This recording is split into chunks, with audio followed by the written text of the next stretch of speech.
and that's going to be in Major League Baseball. All starts Eastern Standard Time, and we're going to go ahead and start off with the Rays taking on the White Sox, and that's going to be a 2:10 Eastern first pitch in Chicago. The Rays open the betting as the $1.40 favorite, total at 8 runs. And since those markets opened this one up, we're seeing movement toward Tampa Bay on the sides. We're also seeing movement downward on the total, minus 150 and 7.5. So once again, the Rays open 140 up to minus 150. Total open 8 down to 7.5. 70% are leaning toward Tampa Bay. 57% of the consensus is shaded toward the under. Right now, the White Sox are plus 135 on the money line. We have Snell, probable for the Rays. Rodon, probable for the White Sox. Both pitchers are 1-1 so far this season. Snell's coming in with a 3.46 ERA. Rodon at 1.56 ERA himself. Chicago, well, they're giving up 9.7 runs per contest on their home field. They're also just 3-5 straight up overall for the year. Tampa Bay on their side of things, they're 7-3 straight up overall for the season. They rank first in runs allowed, really holding their opponents to not a lot of scoring. Total-wise, Tampa Bay 9-1 to the under overall for the year. Give me the Rays minus 150 in the under, 7.5 runs in that matchup there. Next game, Pittsburgh, Chicago, 2:20 Eastern first pitch at Wrigley Field. The Cubbies opened minus 135. No line on the total as of yet. You might want to get used to that. A lot of these games at Wrigley Field, we don't see a total posted till a couple hours before game time just because of those swirling winds and inclement weather in Chicago all year round. Very, very unpredictable wind direction. So you're going to get to see that a lot this year. No line on the total as of yet for a game at Wrigley Field. But since those markets opened this one up, we're actually seeing a 15-cent fade of the Cubbies when it comes to the sides. They're down to minus 120.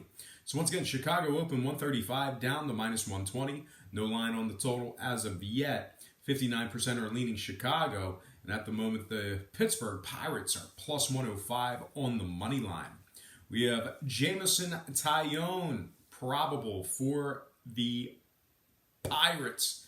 Big John Lester, probable for the Cubs. Taillon's 0-1 on the year with a 3.46 ERA. Big John Lester 1-0 on the year with a 3.00 ERA himself. Chicago, once again, another season where they come off to a very slow start. They're just 1-7 straight up in their last 8. They're allowing 8 runs per game on average. The Buccos on the other side, they're allowing just 2.5 runs per contest when traveling.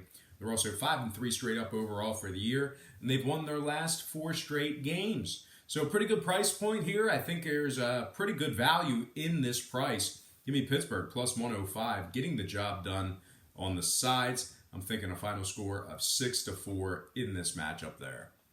Next game, Nationals Phillies. Seems like these are the only 2 teams that end up playing each other. Nationals Phillies, 7:05 Eastern first pitch at Citizens Bank Park. I think this is going to represent their 7th or 8th meeting already so far in the very short season. But anyway, Philadelphia opened the betting as the $1.15 favorite, total at 9. And since those markets opened this one up, not a whole lot of movement on the total. Kind of surprising there, as many runs that we've seen in these Philly games. But we did see 15-cent movement toward the Fightin' Phils when it comes to the sides. They're now minus 130. So once again, the Phillies open 115 up to minus 130. Totals at 9 flat. 68% are leaning Philadelphia. 63% shaded toward the over. Right now, the Nationals are plus $1.15 on the money line. We have Sanchez for the Nats, Velasquez for the Fightins. Sanchez has a 9.0 ERA. Vinny Velasquez making his first start for the year for the Fightin' Phils. Now, Philadelphia is 6-2 overall for the year, 5-1 straight up at home, 5-2 as the favorite. They're also 4-2 against the spread at Citizens Bank Park. And of course, when I refer to the spread in baseball, I'm actually referring to the run line, laying the 1.5. So once again, 4 out of the Phillies' last 6 run line plays at home did, in fact, cash. Washington, on the other side, they are dead last in striking out. They're also second to last in hits allowed. When it comes to the total, Washington is 6-2 to the over overall for the year. Philadelphia 5-3 to the over for the season themselves. Give me the Phillies minus 130 in the over. 9 runs in that matchup there. Next game, Oakland, Baltimore, 7:05 Camden Yards. The A's open minus 135, total at 9. We're seeing movement on both the sides and the total in this one. Nickel fade of the A's when it comes to an outright winner. We're also seeing movement upward on the total up to 9.5. So once again, the Athletics open 135 down to minus 130. Total open 9 up to 9.5. 71% of the consensus is leaning toward Oakland. 68% shaded toward the over. Right now, Baltimore's plus 115 on the money line. Estrada for Oakland, Cashner for Baltimore. Estrada's got a 2.76 ERA. Cashner 1-1 on the year, 5.40 ERA for the O's. Now, Baltimore ranks 27th in home runs allowed. Not home runs, but runs at home. So once again, Baltimore ranks 27th in home runs allowed. Runs at home. I don't know how to word it correctly. Brain mush. It's Monday morning. But they also rank 28th in hits allowed as well. They've lost their last 4 straight, and they are striking out nearly 10 times a game. They're actually striking out 9.6 times per game on average. Now, when it comes to the total, Baltimore is 6-3 to the over for this season. So I do like Oakland in this spot, despite being on the road. Give me the A's minus 130 and the over. 9.5 runs in that matchup there. Next game, Yankees, Astros. Should be a good series there. 7:10 Eastern first pitch in Houston. The Astros open 135, total 7.5. No movement on the total. We're seeing a 15-cent move toward Houston on the money line, up to minus 150. So once again, Houston open 135, up to minus 150. Total 7.5. 53% of the consensus is leaning toward Houston. 61% shaded toward the over. Right now, the Yanks are plus 130 on the money line.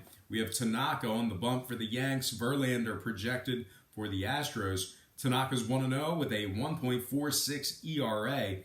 Verlander's 1-0 with a 4.09 ERA himself. Houston ranks just 24th in scoring. Verlander gave up 4 earned runs and 4 innings pitched in his last start. That was good for a 2.25 whip and a no decision. So not so good there for Justin. Now on the other side, New York ranks 8th in scoring, 6th in walks, and they've won their last 3 straight ball games. Now total-wise, Houston's 8-2 to the under in their last 10. I think this is a pretty good price point for Yankees backers. Exceptional value when it comes to this price. Give me the Yankees plus 130 in the under. 7.5 runs in that matchup there. All right, we're going to go ahead and flip the page and take a look at Dodgers Cardinals. 7:45 Eastern first pitch in St. Louis. The Dodgers open minus 115, total 8.5. And since those markets opened this one up, we're seeing a nickel move toward the Dodgers. We're also seeing movement downward on the total, down to an even 8 runs. So once again, Los Angeles open 115 up to minus 120. Total open 8.5 down to 8 flat. 68% are leaning Dodgers, 71% shaded toward the over. Right now, the Cards are plus 105 on the money line. Ryu projected for the Dodgers. Michaelis projected for the Redbirds. Ryu is 2-0 for the Dodgers, 2.08 ERA. Michaelis 0-1 with a 7.20 ERA. St. Louis is striking out 10.6 times per contest on average. That puts them at 27th in Major League Baseball in that category there. They're also walking their opponents 5.33 times per contest as well. That puts them second to last in MLB in that category there as well. Now the Dodgers are first in scoring in the MLB. They're averaging 8.4 runs per contest in that category there. They've also won their last 5 straight. They are 8-2 overall for the year. And when it comes to the total, Los Angeles is 80% to the over for the season. St. Louis 7-1 to the over in their last 8. Give me the Dodgers minus 120 in the over 8 runs in that matchup there. Next game, Mariners, Royals, 8:15, Kauffman Stadium. The Mariners open minus 110, total at 9. We're seeing steady money on Seattle, a 10-cent move toward the Mariners, and movement upward on the total to 9.5. So once again, Seattle open 110, up to minus 120. Total open at 9, up to 9.5. 71% are leaning Seattle, 78% shaded toward the over. Right now, the Royals are plus 105 on the money line. We have Hernandez probable for Seattle. Homer Bailey on the bump for Kansas City. Hernandez is 1-0 with a 1.69 ERA. Homer Bailey, no decisions this year, but he does have a 5.40 ERA, which for Homer Bailey, actually not too bad this time of the season. Now, Kansas City is 22nd in hits, 28th in walks. They're giving up 5.3 runs per contest. They're also walking their opponents 5 times per game. Seattle ranks 2nd in scoring. They're also 6-1 straight up in their last 7 games. Total-wise, Seattle's 8-1 to the over in their last 9. Kansas City 6-2 to the over for this season. Give me the Mariners minus 120 in the over 9.5 runs in that matchup there. Next game, Braves, Rockies, 8:40 Colorado. The Rockies open 120, total 10.5. Not a whole lot of movement in this one. Just a nickel move toward the Rockies, up to $1.25. So once again, Colorado open 120, up to minus 125. Totals 10.5. 53% are leaning Colorado. 58% shaded toward the over. Right now, the Braves are plus 110 on the money line. We have Tehran for the Braves, Freeland for the Rockies. Tehran's 0-1 with a 3.60 ERA. Freeland's 1-1 with a 2.31 ERA. Now, Atlanta's 5-1 straight up in their last 6. They rank 3rd in the Major League Baseball in walks. Colorado, on the other side, is 23rd in walking batters at 4.3 per contest. They've also dropped 7 out of their last 8 games. When it comes to the total, Colorado is 60% to the under for the year. Great value here, in my opinion. Great price point, especially with Tehran on the bump. I like Atlanta plus 110 in the under 10.5 runs in that matchup there. Next game, Padres, Giants, 9:45 San Francisco. The Giants open 120, total at 7. Not a whole lot of movement in this one. Steady two-way action with this pitcher's duel, at least on paper. We did see a nickel move toward the Giants when it comes to the money line, up to $1.25. So once again, the Giants open 120, up to minus 125. Total remains at 7 flat. 52% of the consensus is leaning towards San Diego. 51% shaded toward the over. Right now, the Padres are plus 110 on the money line. We have Lauer for the Pods, Madison Bumgarner for the Giants. Lauer's 1-1 with a 3.27 ERA.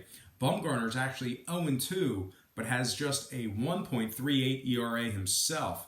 Now, San Francisco ranks 2nd to last in scoring. They also rank dead last in walks. Meanwhile, the Padres on the other side, well, they're just 9th in runs allowed. Really stingy on the pitching and defensive side of things. They're also 3-1 straight up in their last 4. Now, total-wise, San Diego 60% to the under overall for the year. San Francisco 7-3 to the under in their last 10.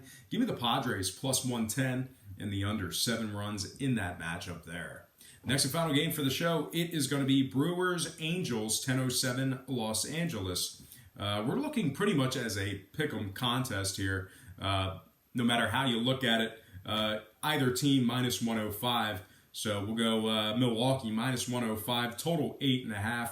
55% are leaning Milwaukee, 71% shaded toward the over. Chacin for the Brewers, Cahill for the Angels. Jhoulys Chacin, 2-0 for the year, 4.22 ERA. Cahill, 0-1 with a 3.75 ERA himself. The Angels rank 25th in scoring, 25th in hits. Milwaukee's 8-2 straight up overall. They're 1st in runs allowed on the road. And total-wise, the Angels are 9-1 to the under overall for the year. Give me Milwaukee minus 105 and the under 8.5 runs in that matchup there. All right, folks, that is going to do it for me. Just want to let you know once again that Hook Watch 2.0 is over. Only took us a couple of days to get decimated twice on the same day by a measly half a point when it comes to the spread. So Hook Watch is officially over. We always need that little reminder why we do what we do here. But anyway, before I go ahead and sign off, got to quickly remind you once again to check me out at patreon.com/BrockPage. That's my website. It'll only take you a couple of seconds to check that out. Hit that pause button right now. Open up your browser. Type in patreon.com/BrockPage. Link is in the description section below. And if you are a current patron of mine and you're watching me right now, I simply cannot thank you enough. You most certainly make it all worth it. And most importantly, thank you for watching today's program. I really hope you enjoyed all this great free information. Happy Monday to you. We got a long week ahead of us, but we're going to get through it together. And as always, don't forget to check me out at patreon.com/BrockPage.